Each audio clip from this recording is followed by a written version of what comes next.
అయిన రాజ్యసభ స్థానాలకు అభ్యర్థుల ఎంపికపై ఏకాభిప్రాయం కుదరలేదు. నిన్న సాయంత్రం శంషాబాద్ ఎయిర్పోర్ట్ లో రాహుల్ గాంధీ, రేవంత్ రెడ్డి, కేసీ వేణుగోపాల్, మహేష్ కుమార్ గౌడ్లు భేటీ అయ్యారు. సుమారు అరగంటకు పైగా నేతలు చర్చించుకున్నారు. కానీ ఏకాభిప్రాయం కుదరలేదని సమాచారం.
తెలంగాణలో ఖాళీ అయిన రాజ్యసభ స్థానాలకు అభ్యర్థుల ఎంపికపై ఏకాభిప్రాయం కుదరలేదు.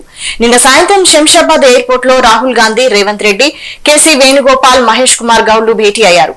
సుమారు అరగంటకు పైగా నేతలు చర్చించుకున్నారు. కానీ ఏకాభిప్రాయం కుదరలేదని సమాచారం.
తెలంగాణలో ఖాళీ అయిన రాజ్యసభ స్థానాలకు అభ్యర్థుల ఎంపికపై ఏకాభిప్రాయం కుదరలేదు.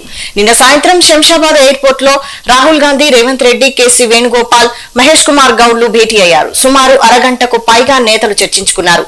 కానీ ఏకాభిప్రాయం కుదరలేదని సమాచారం.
తెలంగాణలో ఖాళీ అయిన రాజ్యసభ స్థానాలకు అభ్యర్థుల ఎంపికపై ఏకాభిప్రాయం కుదరలేదు. నిన్న సాయంత్రం శంషాబాద్ ఎయిర్పోర్ట్ లో రాహుల్ గాంధీ, రేవంత్ రెడ్డి, కేసీ వేణుగోపాల్, మహేష్ కుమార్ గౌడ్లు భేటీ అయ్యారు. సుమారు అరగంటకు పైగా నేతలు చర్చించుకున్నారు. కానీ ఏకాభిప్రాయం కుదరలేదని సమాచారం. ఇక ఇదే అంశంపై మరింత సమాచారం మా బ్యూరో చీఫ్ శేఖర్ అందిస్తారు. శేఖర్. వైశాలి, నిన్న కాంగ్రెస్ పార్టీ ఏఐసిసి అగ్రనేత రాహుల్ గాంధీ, లోక్సభ పక్ష నేత రాహుల్ గాంధీ నిన్న తెలంగాణలోని వికారాబాద్ పర్యటనకు వచ్చిన నేపథ్యంలో డీసీసీల శిక్షణ తరగతులు వికారాబాద్లో కొనసాగి దీని ముగింపు చివరి రోజున అగ్రనేత రాహుల్ గాంధీ రావడం జరిగింది. వాళ్ళ డీసీసీలను ఉద్దేశించి వాళ్ళు దిశానిర్దేశం చేసిన పరిస్థితి. కానీ అలానే తెలంగాణ నుండి ఖాళీ అయిన 2 రాజ్యసభ స్థానాల కోసం మాత్రం బాగా పోటాపోటీ పెరిగిన పరిస్థితి తెలంగాణలో. దీనిపైన కూడా చర్చిస్తారు. దీనిపైన ఒక కొలిక్కి వస్తుంది అంశమని తెలంగాణ నుంచి అటు రాష్ట్ర ముఖ్యమంత్రి రేవంత్ రెడ్డి, టీపీసీసీ చీఫ్ మహేష్ కుమార్ గౌడ్, కాంగ్రెస్ వ్యవహారాల ఇన్ఛార్జ్ మీనాక్షి నటరాజన్, కాంగ్రెస్ ముఖ్యులు పెద్దలు కూడా వాళ్ళందరూ ఖచ్చితంగా రాజ్యసభ స్థానాలపైన ఒక కొలిక్కి వస్తుంది. ఈ అంశం పైన రాహుల్ గాంధీ తెలంగాణ వచ్చారు కదా, తనతో మాట్లాడి ఒక క్లారిటీ తీసుకునే అంశాన్ని వాళ్ళు ప్లాన్ చేశారు. ఆ దిశగానే నిన్న సాయంత్రం రాహుల్ గాంధీ తిరిగి ఢిల్లీ వెళ్ళే క్రమంలో CM Revanth Reddy, TPCC chief శంషాబాద్లోనే కేసీ వేణుగోపాల్ సమక్షంలో రాహుల్ గాంధీతో ఈ ప్రస్తావన చేశారు. రాజ్యసభ తెలంగాణ నుంచి 2 ఖాళీ అవుతున్న నేపథ్యంలో అభిషేక్ మను సింఘ్వి ఒకవేళ మళ్ళీ రెన్యువల్ చేసినట్లయితే మిగతా ఒక స్థానానికి ఎవరిని ఎన్నుకోవాలి? అసలే నామినేషన్లు ప్రారంభమైన ఈ నెల 6తో ముగుస్తాయి. కూడా 16న ఎన్నికల ఉంది, రాజ్యసభ ఎన్నిక 16న ఉంది. ఈ నేపథ్యంలో కాంగ్రెస్ పార్టీ అగ్రనేత నుంచి ఒక క్లారిటీ వస్తుందని ఆశించినప్పటికీ మొత్తానికి ఆ ఏకాభిప్రాయం మాత్రం నేతల మధ్య కుదరలేదు. ముఖ్యంగా ఏదైతే బీసీ సామాజిక వర్గానికి చెందిన వాళ్ళకు అవకాశం ఇవ్వాలని టీపీసీసీ భావించడం, అలానే కొంతమందిని సీఎం రేవంత్ రెడ్డి చెప్పడం, అలానే కేసీ వేణుగోపాల్ దృష్టికి ఇప్పటికే కొంతమంది పేర్లు పోవడంతో తదితర అంశాలపైన మొత్తానికి రాహుల్ గాంధీ మాత్రం ఎలాంటి దానిపైన చూద్దాం మాట్లాడదామనే వేళను వాళ్ళ నుంచి ఎలాంటి స్పందన రాకపోవడంతో మొత్తానికి ఏకాభిప్రాయం కుదరకపోవడంతో కేసీ వేణుగోపాల్ వెంటనే వీళ్ళని ఈరోజు కానీ రేపు ఉదయాన్నే సీఎం రేవంత్ రెడ్డి, టీపీసీసీ చీఫ్ని ఢిల్లీకి రావాల్సిందిగా కేసీ వేణుగోపాల్ మాత్రం సూచించారు. ఇదే అంశం పైన ఇటు రాష్ట్ర వ్యాప్తంగా గత కొద్ది రోజులుగా ఈ రాజ్యసభ 2 స్థానాల కోసం మాత్రం తెలంగాణలో పోటాపోటీ నెలకొన్నది. సీనియర్లు బీసీ సామాజిక వర్గం నుంచి చూసుకున్నట్లయితే వి హనుమంతరావు, మదియాష్కి గౌడ్ లాంటి నేతలు పోటీ పడుతున్నారు. అలానే మైనార్టీ సామాజిక వర్గం నుంచి షబ్బీర్ అలీ లాంటి నేత, అలానే ఎస్సీ సామాజిక వర్గం నుంచి అటు దుమ్మాటి సాంబయ్య, అలానే సంపత్ కుమార్ పోటీ పడుతున్నారు. రెడ్డి సామాజిక వర్గం నుండి వేమిరెడ్డి నరేందర్ రెడ్డి, అలానే వంశీచంద్ రెడ్డి వీళ్ళు పోటీ పడుతున్న పరిస్థితి. ఈ నేపథ్యంలో 2 రాజ్యసభ స్థానాలకు ఒక రాజ్యసభ స్థానాన్ని ఒకవేళ అభిషేక్ మను సింఘ్వి ఖచ్చితంగా తనది రెన్యువల్ చేయాల్సి ఉంటుంది. న్యాయపరమైన చిక్కులు వచ్చినప్పుడు తెలంగాణకు సంబంధించిన అంశాలపైన తెలంగాణ తరపున తను దేశ అత్యున్నత న్యాయస్థానం సుప్రీంకోర్టులో తన వాదనలు న్యాయపరంగా సలహాలు సూచనలు తను తెలంగాణ తరపున వాదించడానికి అనేక ఈ కేసుల విషయంలో తను చూసుకోవడానికి అభిషేక్ మను సింఘ్విని కొనసాగిస్తేనే బాగుంటుందనే అభిప్రాయం తెలంగాణ ప్రభుత్వం వ్యక్తపరుస్తున్నప్పటికీ మరి కొన్ని రోజుల కాలం ఉంచిన తర్వాత మధ్యప్రదేశ్ నుంచి తీసుకుంటే ఎలా ఉంటుందనే ఆలోచన కూడా చేసినట్టు తెలుస్తున్నది. కానీ ఆ మిగిలిన ఒక స్థానం కోసం మాత్రం రాజ్యసభ స్థానం కోసం తెలంగాణలో భారీ పోటీ నెలకొన్న నేపథ్యంలో మరి ఎలాంటి క్లారిటీ వస్తుందనేది మాత్రం చూడాల్సి ఉన్నది. దానిపైన CM Revanth Reddy, TPCC chief మాత్రం ఈరోజు సాయంత్రం కానీ రేపు ఉదయం కానీ ఢిల్లీకి వెళ్ళే అవకాశం ఉన్నది. అటు సామాజిక వర్గాల పరంగా చూసుకున్నట్లయితే మదియాష్కి గౌడ్ ఖచ్చితంగా అధిష్టానానికి చాలా దగ్గరగా ఉంటాడు కనుక బీసీ సామాజిక వర్గం ఎల్బీ నగర్ నుంచి పోటీ చేసి ఓడిపోయాడు కనుక మరి అవకాశం ఇస్తారా లేదో తెలియదు. కానీ తను ఇప్పటికే ఢిల్లీలో మంతనాలు జరుపుతున్నట్టుగా తెలుస్తున్నది. అలానే రెడ్డి సామాజిక వర్గం నుండి వంశీచంద్ రెడ్డి ఏఐసిసిగా మెంబర్గా ఉన్నారు. వేమిరెడ్డి నరేందర్ రెడ్డి ప్రభుత్వ సలహాదారుడు, సీఎం సలహాదారునిగా ఉన్నారు.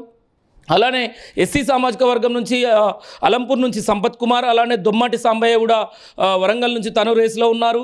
షబ్బీర్ అలీ కూడా ఆశిస్తున్నారు. వి హనుమంతరావు కాంగ్రెస్ పార్టీ సీనియర్ నాయకులు కూడా ఆశిస్తున్న నేపథ్యంలో ఒక సీట్ కోసం ఇంతమంది పోటీ పడుతున్న నేపథ్యంలో కోదండరెడ్డి రైతు కమిషన్ చైర్మన్ కోదండరెడ్డి కూడా ఖచ్చితంగా అధిష్టానం నాకు అవకాశం ఇస్తుంది, సోనియా గాంధీ నా పేరును పరిశీలిస్తుంది అని ధీమాతో ఉన్నానని కోదండరెడ్డి కూడా చెప్తున్న నేపథ్యంలో ఇంతమంది పోటీ పడుతున్న నేపథ్యం అంశాన్ని తీసుకుందాము. ఎవరి పేరు ప్రస్తావనలో తీసుకోవాలనే అంశాన్ని కేసీ వేణుగోపాల్ చర్చిద్దామని ఢిల్లీకి రమ్మన్న పరిస్థితి అయితే ఉన్నది. వైశాలి, స్థానిక సంస్థల ఎన్నికలప్పటి నుంచి చూస్తున్నాం ఈ బీసీ నినాదం వల్ల బీసీలకు ఎక్కువ ప్రాధాన్యత ఇస్తూ వస్తున్నారు. అయితే ప్రస్తుతం కూడా ఈ రాజ్యసభ అభ్యర్థుల అంశంలో బీసీ వైపు మొగ్గు చూపే అవకాశం ఎక్కువగా కనిపిస్తోందా? వైశాలి, నిన్న ఏదైతే డీసీసీల శిక్షణ శిబిరం ముగింపు కార్యక్రమంలో కూడా అగ్రనేత రాహుల్ గాంధీ, కాంగ్రెస్ పార్టీ అగ్రనేత రాహుల్ గాంధీ ముందు వాళ్ళ తెలంగాణ టీపీసీసీ చీఫ్ మహేష్ కుమార్ గౌడ్ అదే అంశాన్ని కూడా ప్రస్తావించారు. కాంగ్రెస్ పార్టీ బీసీలకు పెద్దపీట వేయాలి, మనం బీసీలకు 42% రిజర్వేషన్ అంశంతో మనం ప్రతిసారి దానిపైన పోరాటం చేస్తున్న నేపథ్యంలో బీసీలకు ఒక మంచి సూచన వెళ్ళే అవకాశం ఉంటుంది. పార్టీకి బలోపేతం దిశగా తెలంగాణలో బీసీలు కాంగ్రెస్ పార్టీ వైపే ఉండాలి అని అంటే ఎందుకంటే బీసీల తరపున కొట్లాడుతున్నాం, బీసీలకు పెద్దపీట వేయాలని ఏదైతే అగ్రనేత రాహుల్ గాంధీ నిర్ణయించారో దాని ప్రకారం మనం మాట కట్టుబడి ఉండాలని నిన్న టీపీసీసీ అన్న పరిస్థితి. ఈ నేపథ్యంలో బీసీలకు ఖచ్చితంగా రాజ్యసభ ఈ ఒక్క స్థానానికి ఖచ్చితంగా బీసీలకే కేటాయిస్తే ఎలా ఉంటుందనే అంశంపైన కూడా చర్చిద్దామనేది కూడా ఆ సందర్భంగా వాళ్ళిద్దరి మధ్యలో డిస్కషన్ వచ్చినట్టుగా కూడా సమాచారం అయితే తెలుస్తున్నది. మరి ఈ అసలే ఎంపీటీసీ, జెడ్పీటీసీ, జిహెచ్ఎంసీ ఎన్నికలు ఉన్న నేపథ్యంలో బీసీలకు 42% రిజర్వేషన్ ఫైనల్ అయినాకనే ఎంపీటీసీ, జెడ్పీటీసీ ఎన్నికలకు వెళ్ళాలని ఇప్పటికే పెద్ద ఎత్తున డిమాండ్లు వస్తున్న నేపథ్యంలో మరి బీసీలకు రాజ్యసభ సీటు కట్టబెడతారా అనేది మాత్రం కొంత చూడాల్సి ఉన్నది. దానిపైన ఖచ్చితంగా బీసీలకే అవకాశం ఇవ్వాలనేది మాత్రం పెద్ద ఎత్తున మాత్రం డిమాండ్ మాత్రం వినబడుతున్న పరిస్థితి.